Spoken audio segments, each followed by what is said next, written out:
नमस्कार, मैं अमित वांद्रे, आप देख रहे हैं महाराष्ट्र टीवी 24। अब देखते हैं आज की कुछ अहम खबरें।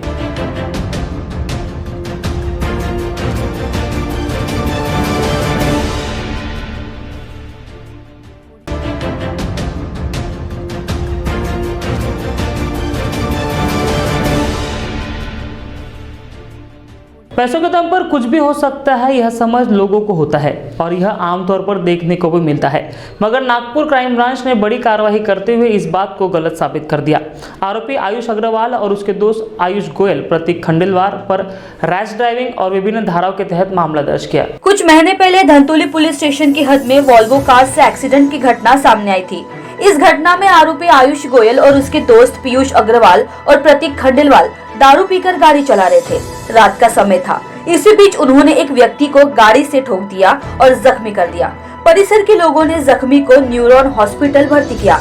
उसके बाद विम्स हॉस्पिटल में शिफ्ट किया गया, जहां उसका इलाज भी हुआ, मगर हॉस्पिटल ने एक्सीडेंट के केस पर पुलिस विभाग को MLC करना चाहिए, यानी सूचित करना चाहिए, जो नहीं किया गया। इस पर पुलिस विभाग ने आरोपियों पर तो मामला दर्ज किया ही, साथ ही इन अस्पतालों को भी कारण दिखाओ नोटिस जारी किया है। जे धनतोली पोलीस स्टेशन अंतर्गत एक वॉल्वो कार होती, महागडी कार आहे। ॲक्सिडेंट एकदम जोरात जबरदस्त ॲक्सिडेंट झाला होता। बघ्यांनी त्या जखमींना एकाचा हात फ्रॅक्चर होता, हॉस्पिटलमध्ये घेऊन गेले। न्यूरॉन नावाचं एक हॉस्पिटल आहे आणि तिथले MLC पासून बाकी सगळ्या गोष्टी मॅनेज करण्याचा प्रयत्न केला। तिथून विम्स हॉस्पिटल आहे, तिथं त्या जखमीला शिफ्ट केलं। फ्रॅक्चर झाला होता, जास्त लागलेलं नव्हतं, पण एकंदरीत जी पोलीस मशिनरी होती त्यांना अंधारात ठेवून आपण पैशाच्या जोरावर बऱ्याच गोष्टी मॅनेज करू शकतो असं या लोकांच्या डोक्यात होतं। गाडीचा मालक मनीष अग्रवाल नावाचा आहे, त्याच्याबरोबर गाडीमध्ये त्याचा मुलगा आयुष अग्रवाल, त्याचा मित्र आयुष गोयल की जो गाडी चालवत होता, आणि प्रतीक खंडेलवाल रात्री एकदम जोरात स्पीडमध्ये होते, भयानक स्पीडमध्ये होते। त्यांचे फुटेजेस मिळालेले आहेत, कुठून बाहेर पडाले, ज्या हॉटेलमधून बारमधून ड्रिंक केलेली होती, आणि हे सगळा तपास क्राईम ब्रांचला आल्यानंतर याची उकल झालेली आहे। संबंधितावर आम्ही आरोपी करून त्यांच्यावर कारवाई करत आहोतच। मीनवाईल जे हॉस्पिटल्स आहेत की ज्यांनी MLC पाठवायला पाहिजे होती, त्यांनी या कॉन्स्पिरसीमध्ये त्यांचाही सहभाग असल्याचं लक्षात येते। आम्ही त्यांना नोटीस पाठवलेले, एक्सप्लेनेशन मागवलेलं आहे, त्यानंतर त्यांचाही आता आम्ही कारवाई करू त्यांच्यावर। यामध्ये बनावट ड्रायव्हर शोधायचा प्रयत्न करत होते, त्याचवेळी आमच्याकडे अशा सिक्रेट इन्फॉर्मेशन आली, असं चालू आहे, आणि त्याच्यानंतरच मग सगळी सूत्र हल्ली पूर्ण आणि आम्ही एक्झॅक्ट त्यामध्ये काय झालं होतं त्याचा चौकशी केली आणि पुढील तपास केला। गाडी, कारण जेव्हा अपघात झाला त्या क्षणाला मीटर लॉक झाला असेल, स्पीड काय होती गाडीची? स्पीड लॉक जो झालेला दिसतोय त्यामध्ये 130-40चं स्पीड दिसतंय। रात्रीची वेळ होती, त्यामुळे भयानक स्पीड होता ते। पुलिस ने बताया है कि आरोपियों का ऐसा मानना है कि वह पैसे के दम पर कुछ भी कर सकते हैं। उन्होंने वैसा ही किया और आगे वह नकली ड्राइवर ढूंढ उस पर इस सारी घटना की जिम्मेदारी डालने वाले थे, मगर ऐसा होता उससे पहले ही नागपुर क्राइम ब्रांच ने कार्रवाई कर आरोपियों पर मामला दर्ज करवा दिया है। पुलिस ने बताया कि उनके पास वह सारी CCTV फुटेजेस है, जिसमें आरोपी और उसके दोस्त शराब पीकर होटल और बार से बाहर निकल रहे थे। उन्होंने बताया कि घटना के समय गाड़ी की स्पीड 130 या 140 के बीच रही होगी, जिसी वजह से यह एक्सीडेंट हुआ है। फिलहाल क्राइम ब्रांच आगे की कार्रवाई कर रही है। महाराष्ट्र टीवी 24 के लिए रविंद्र के साथ प्रकाश शुंकलवार, नागपुर।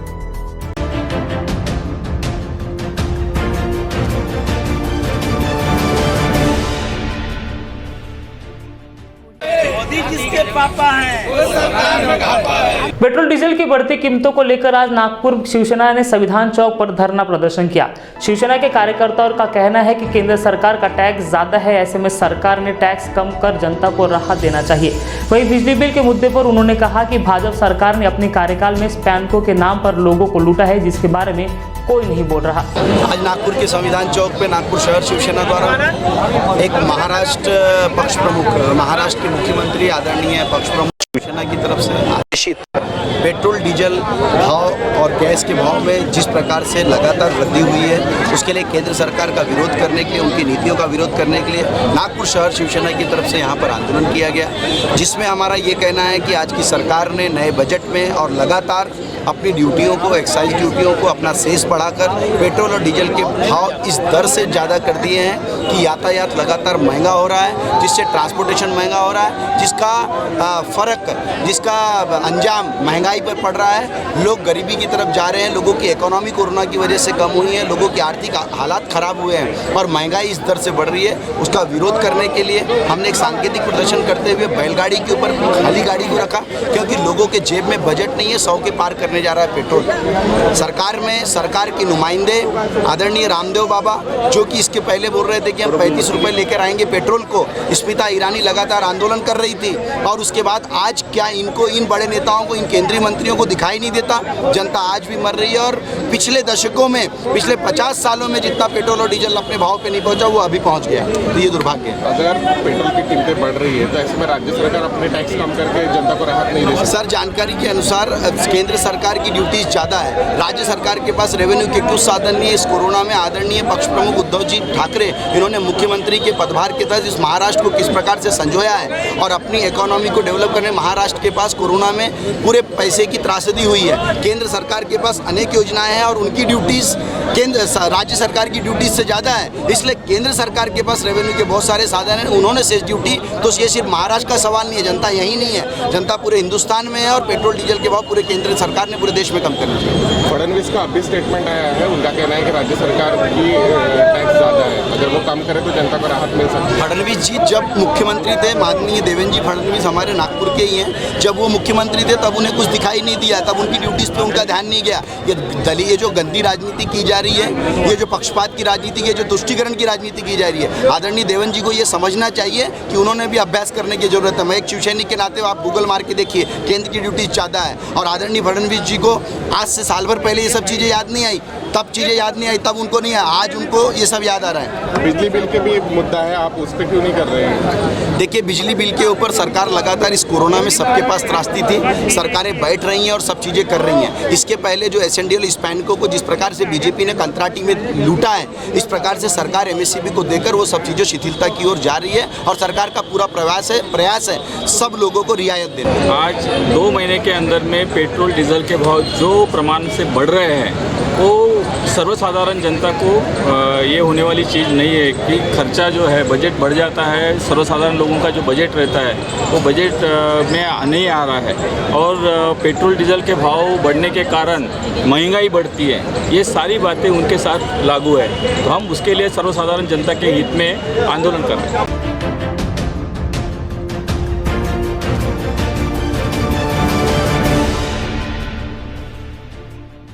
काटोल निवासी एक महिला की 2017 में एक मुस्लिम परिवार में शादी हुई। शादी के बाद ही ससुराल वालों ने पैसों के लिए टॉर्चर शुरू कर दिया। उसके शौहर ने उसके अपने मायके से 25 लाख रुपए लाने को कहा, परंतु महिला के माता पिता पैसे नहीं दे पाए तो महिला के साथ मारपीट की जाने लगी। दुखी होकर वह 1 हफ्ते के लिए अपने मायके गई कि महिला की 3 तलाक एनवलप द्वारा भेजा गया। फतवा में लिखा था कि मेरे इस महिला के साथ कोई संबंध नहीं, हमारा तलाक हो चुका है। उस कागज़ पर दारुल उलम का स्टैंप भी दर्ज था। ऐसे में सुप्रीम कोर्ट के 3 तलाक के कानून को न मानते हुए मुस्लिम लॉ बोर्ड के नियम पर चल रहा है। महिला ने उसके शौहर अलीस बब्बू शेख, ससुर रहमतुल्लाह शेख और सास आबेद बाबू शेख, देवर समीर बाबू शेख के खिलाफ मामला दर्ज किया है। शादी 2017 में हुई थी, अक्टूबर में। उसके बाद मेरे जो ससुराल वाले हैं वो मुझे जैसे थोड़ी थोड़ी चीज़ों के लिए टॉर्चर करने लग गए। देन जैसे दहेज दान के बारे में कुछ हो गया या फिर पैसों को लेके कुछ हो गया, तो कभी पैसों की डिमांड करते थे। फिर उसके कुछ दिनों के बाद में जब मैं अपने घर कुछ दिनों के लिए आई, जिसे दलिया कहते हैं, तो आने के बाद फिर उन्होंने एग्रीमेंट बनाया। जैसे उनका कॉटन जिनिंग है और ऑयल मिल का काम सिर्फ शुरू ही था, तो उसके लिए वो मेरे डैडी से बोलने लगे कि आप मुझे पैसे दोगे 25 लाख, तो हम आपकी बेटी को यहाँ पे कंपनी में पार्टनरशिप में देंगे। तो फिर पापा ने बोला पहले ठीक है मैं देता हूँ और अरेंज जैसे भी होते हैं वैसे। फिर कुछ दिन के बाद में मेरे डैडी के पास में, मेरे डैडी गवर्नमेंट सर्विस वाले हैं, उनके पास में अभी उतना कैश नहीं था, तो उन्होंने बोला कि मुझे टाइम लगेगा, मेरे पास उतना कैश नहीं है, तो मैं चेक वगैरह जैसे थोड़ा बहुत आते चेक दूंगा। लेकिन उन लोगों का बोलना था कि मुझे सिर्फ कैश ही चाहिए, चेक नहीं चाहिए। उस चीज़ को लेके वो मुझे वहाँ टॉर्चर करते थे घर पे मेरे ससुराल में।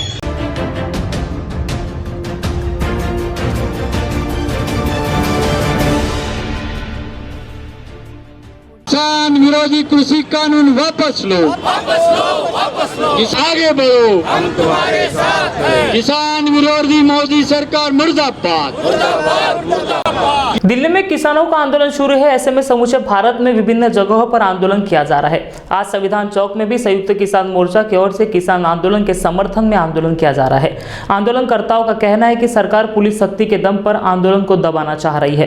देशातलं मोदी सरकार सध्या दिल्लीच्या बॉर्डरवर शांततेने जे काही शेतकरी आंदोलन करतात आहे त्या सगळ्यांना जवळपास देशाचा शत्रू समजून त्यांना बंदिस्त केलेलं आहे। त्यांच्यावर नाना प्रकारचे जे काही पोलीस दमन आहे ते दमनचक्र त्यांनी चालवलेलं आहे आणि त्याच्या विरोधात संयुक्त किसान मोर्चाच्या वतीने जे काही याचा रस्ता रोकोचा कॉल दिलेला आहे त्याच्या समर्थनार्थ आज आम्ही इथं या ठिकाणी निदर्शनं करत आहोत। महत्त्वाचा मुद्दा हा आहे की मोदी सरकार सत्तेत बसायच्या पूर्वी त्यांनी जे सांगितलं होतं की आम्ही स्वामीनाथन कमिटीच्या शिफारसी लागू करू, स्वामीनाथन कमिटीच्या शिफारसी लागू करणं यांच्याच्याने काही जमलं नाही आणि आता हे संपूर्ण शेती क्षेत्र अदानी अंबानी सारख्या आणि तत्सम बहुराष्ट्रीय कंपन्यांच्या हवाले करण्याचं कारस्थान यांचं सुरू आहे। एक मुद्दा आणखीन याच्यामध्ये आहे, कोरोना काळामध्ये आपण पाहिलं असेल की सर्व उद्योगधंदे चौपट झालेले असताना देशाचा जो GDP आहे, देशाची जी अर्थव्यवस्था आहे ती वाचवली शेतकऱ्यांनी आणि याचा नेमका फायदा घेऊन त्या शेतीतून फायदे उपटण्याचे जे प्रकार आहे ते मोदी सरकार या कायद्याच्या माध्यमातून करत आहे। ना विरोधी पक्षाला जुमानत, ना शेतकऱ्यांची जी काही एकजूट व्यापक दिसून राहिली त्याला जुमानणारं नाही आहे। हे मोदी सरकारने लक्षात घ्यावं की सध्याच्या परिस्थितीमध्ये ज्या दृष्टिकोनातून शेतकरी एकत्र आलेला आहे तो एका प्रांताचा शेतकरी नाही। भलेही हरियाणा पंजाबच्या लोकांना दिल्ली जवळ पडत असल्यामुळे तिथली संख्या जास्त असेल, पण ज्या महापंचायती संपूर्ण देशभर चालू आहेत त्या प्रकारामध्ये किंवा 26 जानेवारीला ज्या ट्रॅक्टर रॅलीज झाल्या त्या केवळ दिल्लीत नाही झाल्या, ते बंगलोरमध्ये झाल्या, त्या केरळमध्ये झाल्या, त्या अन्य ठिकाणी झाल्या। तर आपण दिल्लीच्या संदर्भात बोलले, दिल्लीमध्ये आज दिल्लीमधूनच निघालेली एक गोष्ट जी संपूर्ण भारतामध्ये फॉलो केली जात आहे। नागपुरामध्ये इंदिरा चौकामध्ये मोठं आंदोलन होत आहे। आपण वेगळं आंदोलन करताय, ते वेगळ्या जागी आंदोलन करताय, त्यामागे काय भूमिका आपलं, त्याला समर्थन नाही का? नाही, सगळ्यांना समर्थन।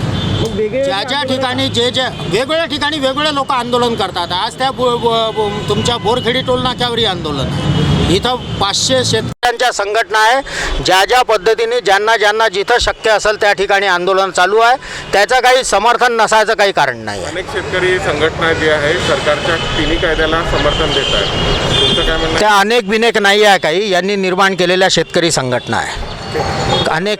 माझा अरुण लाटकर।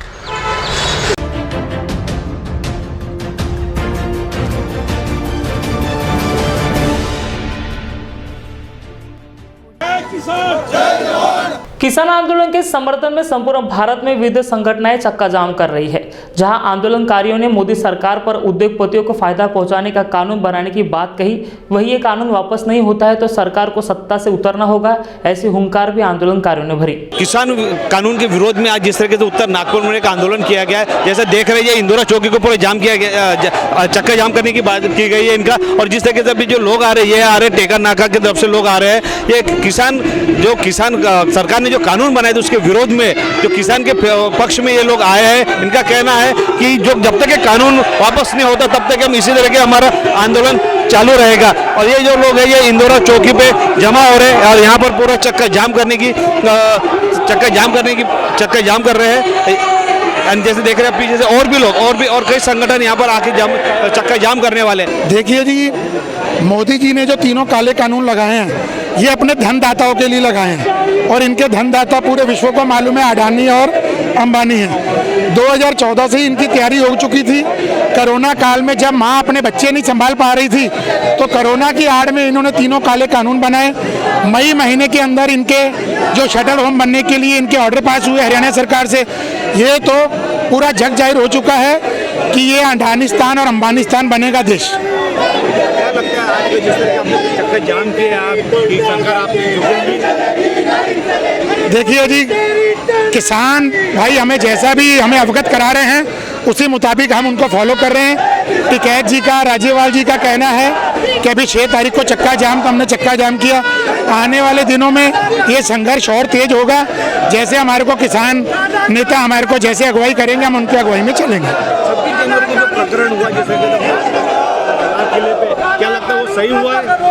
देखिए जी, 26 जनवरी वाले दिन कुछ भी गलत नहीं हुआ। जो भी गलत किया बीजेपी के लोगों ने किया।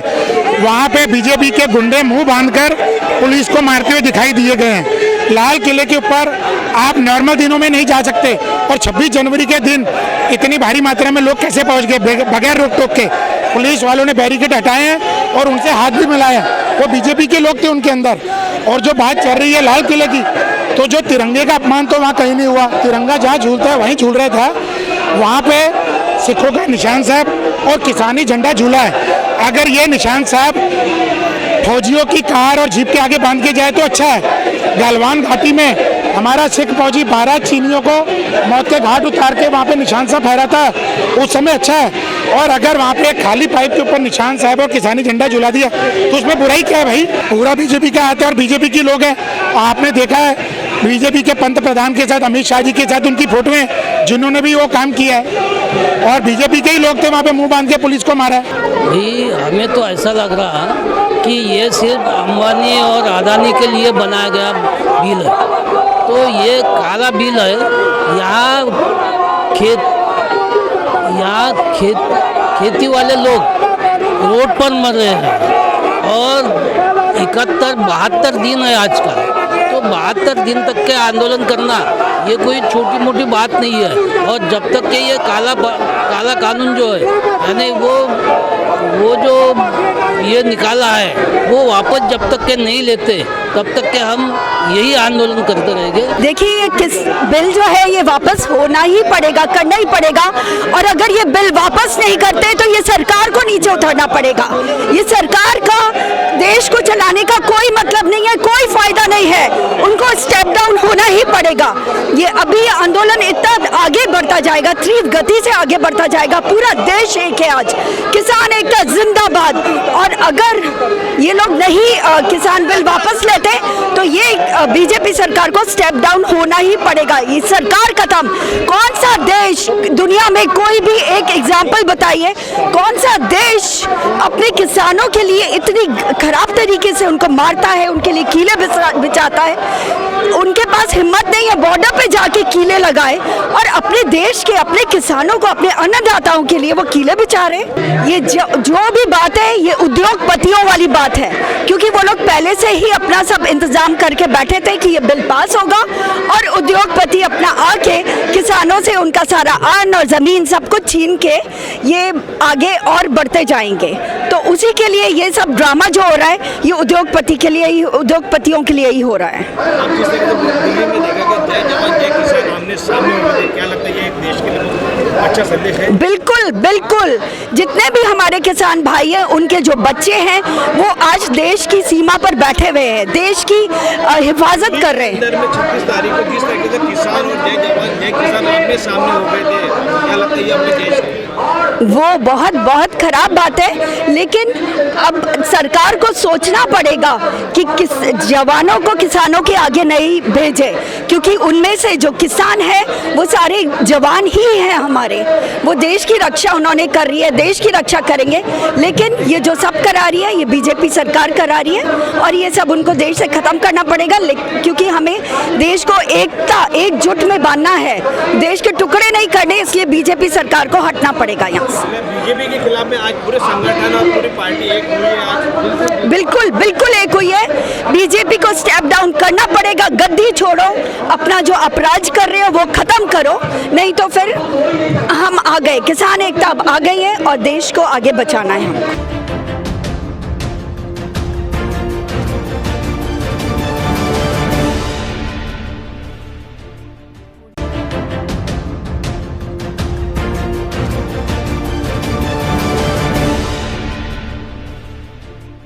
भारतीय जनता पार्टी द्वारा बढ़े हुए बिजली बिल के विरोध में किए गए आंदोलन को राज्य के ऊर्जा मंत्री नितिन राउत ने असफल बताया। आंदोलन को आम जनता का प्रतिसाद नहीं मिला, ऐसा भी उन्होंने कहा। भाजपा अपना अस्तित्व बचाने की कोशिश करने के लिए आंदोलन कर रही है, ऐसी बात भी राउत ने कही। वहीं राज्य के 69% नागरिकों ने बिजली बिल भरा है, यह जानकारी भी उन्होंने दी। राज्यभर वीज बिलाविरुद्ध आंदोलन छेडलेलं आहे आणि ते आंदोलन त्यांचं फसवं निघालेलं आहे।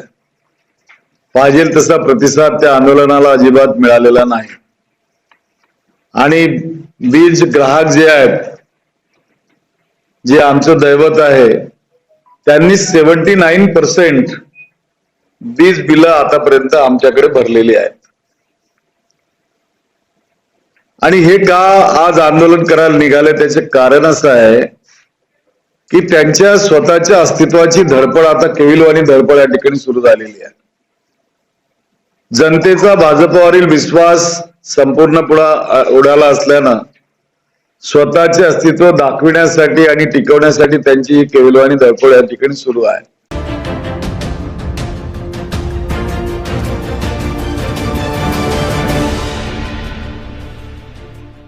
कोरोना वायरस के रोकथाम के लिए कोरोना वैक्सीनेशन की शुरुआत देश में की गई। पहले चरण में मेडिकल स्टाफ को वैक्सीनेशन किया गया, तो अब कोरोना योद्धा कहे जाने वाले पुलिस कर्मचारियों को वैक्सीनेशन की शुरुआत की गई। नागपुर में पुलिस हॉस्पिटल में पुलिस कर्मचारियों को वैक्सीन लगाई गई। पहले दिन 200 कर्मचारियों को SMS भेजा गया, जहां बड़ी संख्या में कर्मचारियों ने वैक्सीन लगाई। इस दौरान अपर पुलिस आयुक्त नवीन चंद्र रेड्डी, दिलीप झलके, डॉक्टर संदीप पखाले व अन्य पुलिस कर्मचारी उपस्थित थे। इस दौरान अपर पुलिस आयुक्त दिलीप झलके ने बताया कि भारत में बनी कोविशील्ड और कोवैक्सीन दोनों वैक्सीन पूर्णतः सुरक्षित है, किसी ने भी इससे डरने की कोई जरूरत नहीं है। वहीं नागपुर शहर के करीबन 8,500 कर्मचारियों को 8 से 10 दिनों में वैक्सीनेशन पूर्ण की जाएगी, ऐसी बात भी उन्होंने कही। लाईन वर्करसाठी जे वॅक्सिनेशन सुरू झालं ते एक आनंदाची गोष्ट आहे। सर्वांना एक कॉन्फिडन्स येईल याच्यामुळे सुरुवात झालेली आहे। सर्वच अधिकारी कर्मचारी जसे त्यांची स्लॉट येईल त्याप्रमाणे घेण्यात पुढे येतील। निश्चितच याचा फायदा फ्रंटलाईन वर्कर्स, हेल्थ वर्कर्सला जो होत आहे पुढे सर्व लोकांना होईल अशी अपेक्षा। पोलीस दलातील कर्मचाऱ्यांसाठी काय सूचना आणि काय आवाहन कराल? त्याच्यामध्ये आव्हान एवढंच आहे की काही घाबरायचं कारण नाही, कुणालाही कोणी कुठल्या अफवामध्ये जे पसरतात त्याच्यामध्ये पडायची आवश्यकता नाही। त्यांचा सुरळीत असं कार्यक्रम करण्यात आलेला आहे, त्यामुळे सर्वांनी न घाबरता त्यांना सूचना मिळालेल्या आहेत त्यानुसार सर्वांनी वॅक्सिन घ्यावी। पुढे अगदी आपलं साधारण इंजेक्शन असतं त्यापेक्षाही कमी त्रास होतो आणि कोणत्याही प्रकारचं त्याचं रिएक्शन किंवा हे जाणवत नाही। आज 200 वॅक्सिन देण्यात आले, त्यानंतर त्या संबंधित एरियामध्ये राहणारे जे कर्मचारी आहेत त्या कॉर्पोरेशन ऑफच्या हॉस्पिटलमध्ये व्यवस्था। कोरोनाच्या काळात असं दिसून आलेलं होतं की पोलीस मोठ्या प्रमाणात संक्रमित झालेले होते, त्यानंतर आता परिस्थिती बऱ्याचपैकी आटोक्यात आलेली आहे, तर वॅक्सिनेशनच्या माध्यमातून काय संदेश द्याल? कोरोनाच्या काळामध्ये पोलीस, डॉक्टर्स, नर्सेस, सफाई कर्मचारी हे सगळ्यात जास्त प्रमाणात संक्रमित झालेले होते आणि हीच लोकं होती की त्यावेळेस किंवा समाज जेव्हा घराच्या आतमध्ये सुरक्षित ठेवण्यात आलेला होता, हीच लोकं होती की जे योद्ध्यासारखे फ्रंटलाईनवर काम करतात। या लोकांना पहिले वॅक्सिन झाले पाहिजे, वॅक्सिन देण्यात आली पाहिजे ही सांगितलं आणि त्याच्यामुळे ही जे पोलिसांकरता ते सुरक्षित आणि जे लोक सगळ्यात जास्त मॉबच्या किंवा जिथे कुठे जास्त जमाव असतो त्याच्या आणि ते